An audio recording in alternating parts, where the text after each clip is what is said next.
Yo, I am a very big advocate, and I want to talk about this because obviously I've gotten so high that I've seen Jesus on many occasions. And Oh man. but that's the thing, is that there are when you, I don't know, there's many different collections of revelations. But my question to you is, which revelation was the most impactful that led to a song? Can I ask you something? Yeah. Have you ever taken mushrooms? It came up the other day too. Yeah, only once in a chocolate bar. I microdosed. Did you see Jesus? No, but I'm just hinting here. got it. It was a different trip. Kind of trip. That's okay. But I've also been so high that I see Jesus. I actually haven't really talked about that on any show other than yours. Actually, I've kept it straight to the marijuana thing.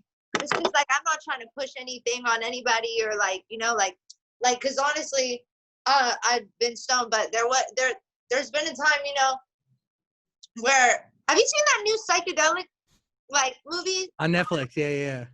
So cool.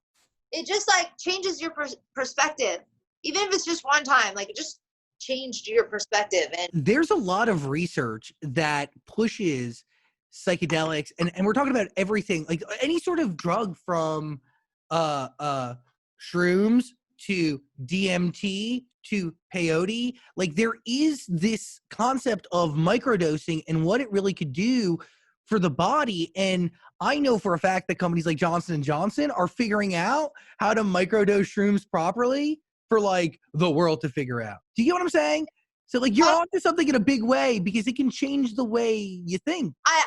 Yeah, I can help with, I want to say,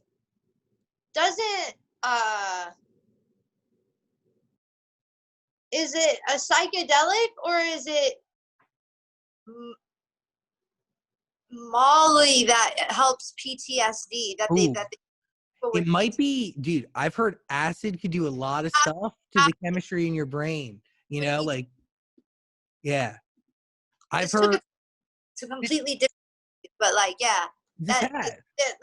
And shrooms are legal in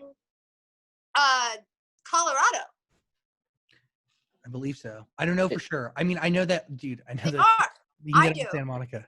Yeah. They are legal in Colorado. It's MDMA that helps with PTSD. MDMA. I was correct. So, question: when do you realize that it's song worthy? That's what song worthy? Yeah, like that this trip, that this journey was so profound that it needed to be documented and live on forever.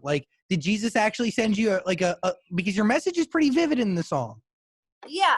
Well, I mean, the song is also very metaphorical, and something that I've always meant, that I've always wanted to mention that comes with the song. It's not made for a belief system or a religion, or Jesus is very metaphorical. I didn't actually see the J-Man in my room just chilling. But I did grow up, in a Christian family, and I still stand by those beliefs and thank God every day for the life that I have. But there, it's cool because I call him, PJ's my writing partner in crime now. We're just, everything we write together, I just feel like, well, I'm just so happy with it. There's something special there that I want to dig into, because Rolo too, Rolo, you have your people. Yeah. So it's not pushing a substance or a religion or anything. It's quite metaphorical, because, there's also been times, I mean, I've been high off marijuana, or honestly, I call it just shroomy. I'm just a shroomy person. Just in my head, I just think about things really deeply. So so I live, on a hill, so I like looking out into the mountains, and I just picture with the end of everything, when that all happening. And I don't know, there's just weird things that I think about that you would think that I'm just shroomed all the time, but it's really just my mind, and that's just how I am. And that's what made me have the epiphany of writing. I got so high that I saw Jesus, which was funny. I'm gonna get back to that. PJ woke up from a dream and was singing, I got so high that I saw Jesus, that whole part. Whoa. I had like, you know, been texting PJ, you know, after having this epiphany of like, you know, I think this was around the time this song took 3 months to finish. So there were a few things that happened in between writing it, like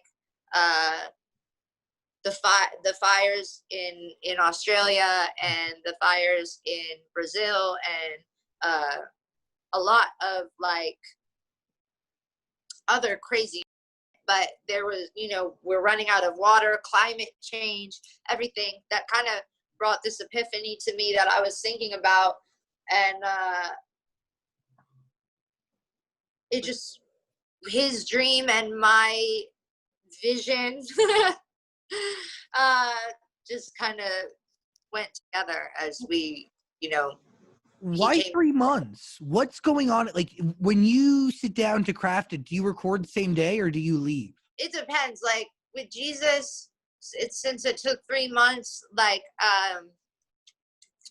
PJ was, and I would like record as we went, kind of, so we like would have a reference of PJ's voice sometimes, because like if we write at my house, because my equipment's coming now actually, but I don't have equipment at my house to record.